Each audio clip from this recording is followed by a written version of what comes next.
Coming up on today's show, the EPA confirms the Porsche Taycan has a very small range considering its battery pack capacity, Ford dealerships aren't ready for the Mach-E, and an all-electric float plane takes to the skies for the first time. These stories and more coming next.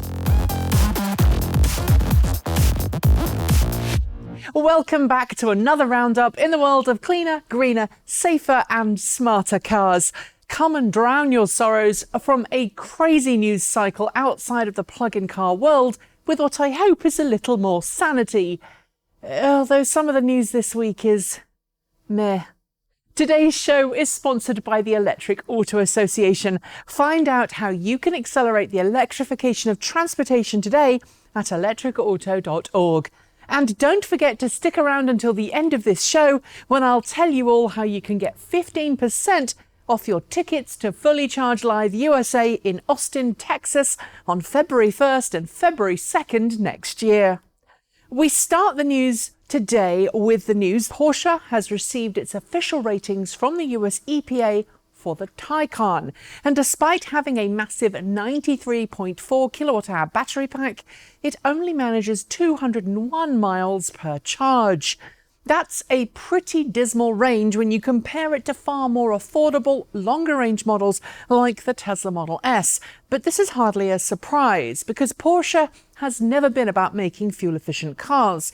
That's not to say it's a bad car. It handles pretty amazingly, but it's one that we should never have expected to be an electron sipper. As I've said before, those with Porsche money will have other priorities to those of us with far less to spend. And if the Taycan gets one more person to plug in, well, I'm good with that. General Motors unveiled two new vehicles this week that GM President Mark Reuss let slip would be important to the brand going electric. But they're not electric.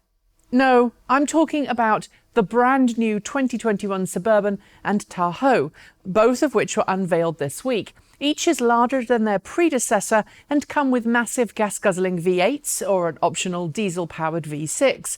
Fuel economy is, as you'd expect for a massive vehicle, terrible, but GM suggests these profits from these massive vehicles will be ploughed into electrics down the line. I'm a GM customer and I love our two Chevrolet Bolt EVs, but I've got to say, I'm really disappointed by this attitude. If you've been watching this show in the last few weeks, you'll know that the BMW i3 is a vehicle that various BMW executives have confirmed will be sticking around for a while. This week, we learned how long that will be. Until 2024, for sure. Talking to a local German-language newspaper, a BMW spokesperson said that the i3 will be getting a new battery pack in the near future to expand its range even further. And it seems the appearance of the Volkswagen ID3 in Europe is partly to blame for the BMW i3 still being here, as they're in a similar market segment. And as I've said plenty of times before, competition is good. As we head towards the end of this year, Tesla is pushing hard to get new customers into its vehicles. In the last week alone, I've had several emails from Tesla encouraging me to get behind the wheel of a new Model 3. And I'm sure I'm not alone, as Tesla executes on Elon Musk's goal of getting as many in-stock cars sold as possible. But interestingly, this week, Tesla quietly increased the price of Model 3 by $500, quashing claims from Tesla bears that the company is struggling to sell its cars. The change is likely to be tied to the upcoming drop in federal tax credits for Teslas in the US, and the small price increase is frankly very unlikely to upset any customers. Volkswagen has confirmed yet again that the ID3 is not due to come to the US because of the market's preference for larger vehicles like SUVs. According to CEO of Volkswagen US, Scott Koch, the company worries that American consumers will view it as a compliance car, adding the market for classic hatchbacks in the US is tiny. It's about 100,000 cars strong right now. Instead, the company is full steam ahead on its all-electric SUV, which will be unveiled next year as the ID4. I should note here, however, that Volkswagen is still entertaining the possibility of bringing the ID3 to Canada, so who knows? Volkswagen isn't the only car company looking to electric SUVs either. During the official web reveal event for the Mercedes-Benz GLA, Mercedes-Benz executives teased this week the upcoming EQA variant that will be revealed next year. Unlike the early EQA concept we saw, which was very much definitely a hatchback in keeping with the A-Class family, the EQA teaser seems to suggest that it's gone through quite a bit of a transformation, becoming a chunkier SUV instead. Given how important the SUV market is around the world, that is hardly a surprise. We'll find out more about the EQA next year when it gets revealed, so watch this space. Last month, Ford unveiled its all-new Mustang Mach-E electric SUV. Built on a brand new platform and offering Mustang-like performance, the Mustang Mach-E has caused quite a stir among hardened Mustang loyalists, but nevertheless has managed to get some significant pre-orders from the general public. Yet a video this week showcased how unprepared the average Ford dealership is for the car, showcasing how little staff know about electric cars in general. The reason for this, of course, is that most dealerships probably haven't been trained on the Mach-E yet, let alone an electric car, hence the lack of knowledge. That said, the way some dealerships behaved, trying to fake their way through rather than be honest, showcases that Ford has some significant work ahead of it, training dealers. Vancouver-based Harbour Air, a company that we've got a soft spot for after seeing it adopt a giant otter called Turbo. Yeah, that is a real otter, right? Has just successfully completed its maiden flight of its first all-electric float plane. Announced earlier this year, Harbour Air is intending to turn its fleet electric over the coming 2 years, and it's hoping the plane, a de Havilland DHC-2 Beaver prototype, as electrified by Magnix Electric, will be certified for use in the next year or two. Right now, the plane can fly for an hour on one charge, but VFR rules require it has to have 30 minutes of spare flight time should anything go wrong. Since most of the company's flights are under 25 minutes, though, that's no problem, and I'm sure Turbo and his friends will all love going electric. The Volkswagen ID3 has now entered production in Germany, and we should see deliveries start early next year. And while we know a lot about the car, including what it will look like, what its range will be like, and what it will cost, we haven't yet heard what it will sound like. Until this week, when Volkswagen released a special audio recording of the ID3's pedestrian alert system. Required under law, it's now being used by automakers as a way of identifying what their cars will sound like. And this is what the ID3 will sound like.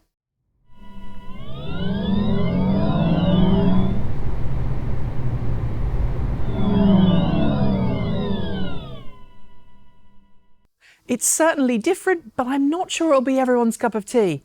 What do you think? And now it's time for short shorts. Subsidies have been approved by the EU Commission for 2 lithium-ion cell production facilities, one in Germany and one in France, which will produce a total of 64 gigawatt-hours of battery cells per year.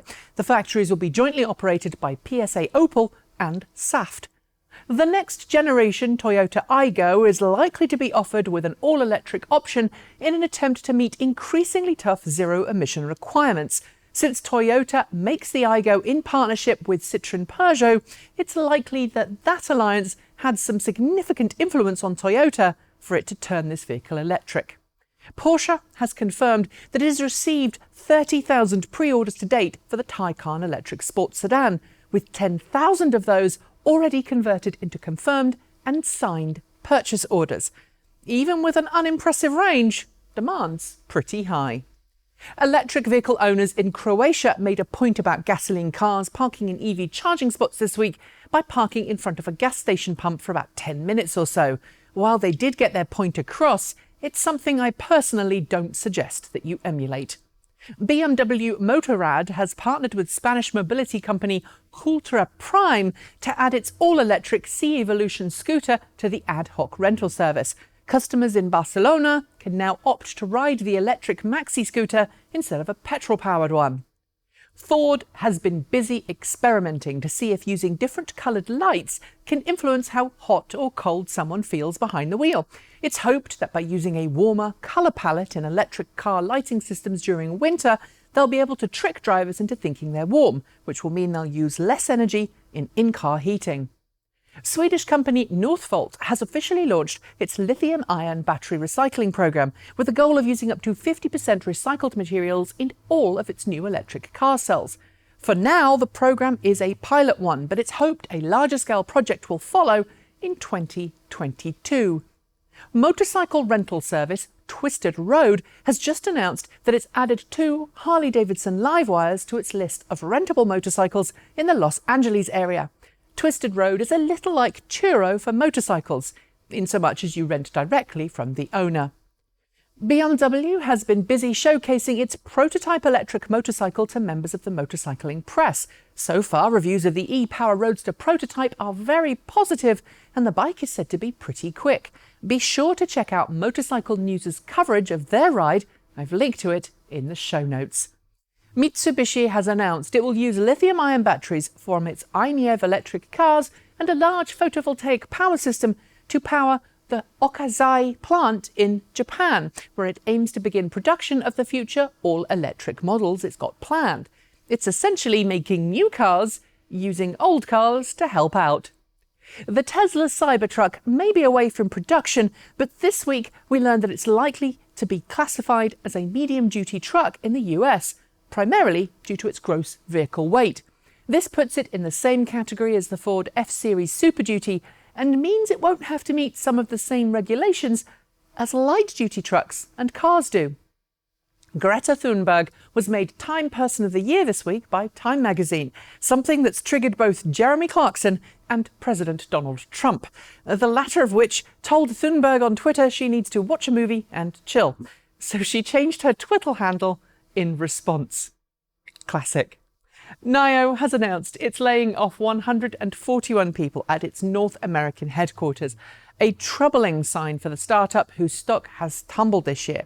Niro is readying itself to launch a new electric car, but how it plans to fund that is an absolute mystery.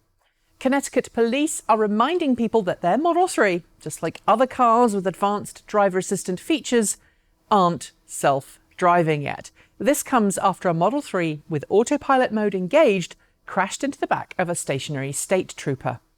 Eyes on the road, people. Series production of the all-electric Mercedes-Benz e-Sprinter has begun in Germany. The all-electric variant of the popular commercial vehicle is designed for city delivery work and doesn't have a massive range, but it's certainly going to save operators thousands on fuel bills. After the Ford Mustang Mach-E hits dealer lots, Ford seems to think it may electrify more members of the Mustang family. That's according to one Ford executive who recently described an electrified Mustang coupe as inevitable, if not something that's not going to happen anytime soon. Germany has overtaken Norway as Europe's largest electric car market.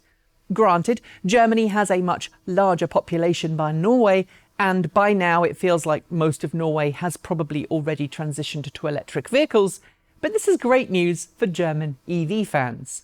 Well done. Ferrari isn't the first company you think of when discussing electric cars, but it seems that the idea of making an electric prancing horse isn't as crazy as it might have once been.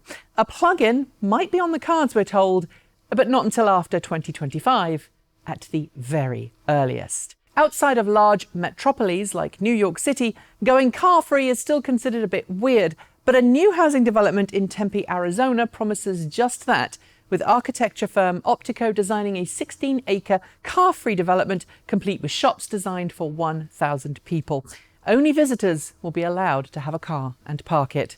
And those are your shorts. There will be more next week.